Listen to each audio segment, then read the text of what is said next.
They thought they could scare my wife into tearing down her garden. But what they didn't know was that every flower in that soil was planted in memory of a fallen soldier, her husband. And when the HOA threatened it, she didn't just fight back. She fought like a soldier's widow. When we moved into Willow Creek Estates, my wife Emily, 34, quiet and kind, found peace in the small patch of earth behind our house. She wasn't growing roses for beauty or tomatoes for food. Every flower, every plant was for her late husband, Captain Daniel Harris, a soldier who never came home. Emily would talk to the plants sometimes. She'd say, "Daniel, you'd like this one. It's strong."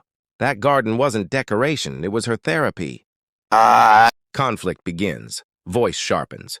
One morning, a bright orange paper flapped on our gate. Violation notice, unauthorized structure.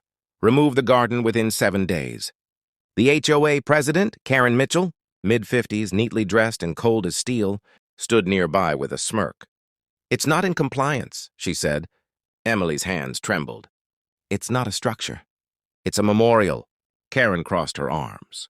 "Rules are rules. Sentiment doesn't excuse violation." I'll never forget the look in my wife's eyes, heartbreak, then fire. The turning point, emotional buildup.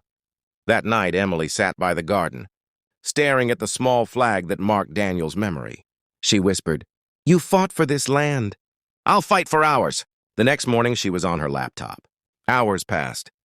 Turns out she found a federal law, the Veterans Memorial Protection Act, which protects memorials, even personal ones, honoring fallen soldiers. She printed every document, every rule, every right. Then she walked straight into the HOA meeting. Everyone went silent as she placed her binder on the table.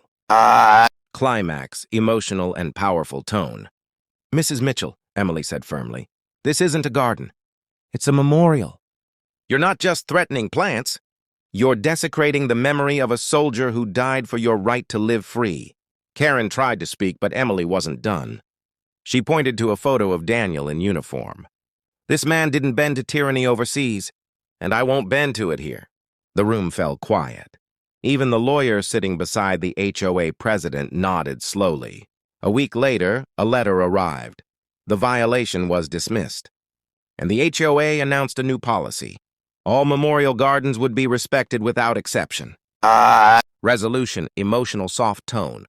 Now, when I see my wife tending to that garden, I don't just see flowers. I see strength. I see love that refused to be buried under paperwork. Because sometimes, the bravest battles aren't fought overseas. They're fought right in your own backyard.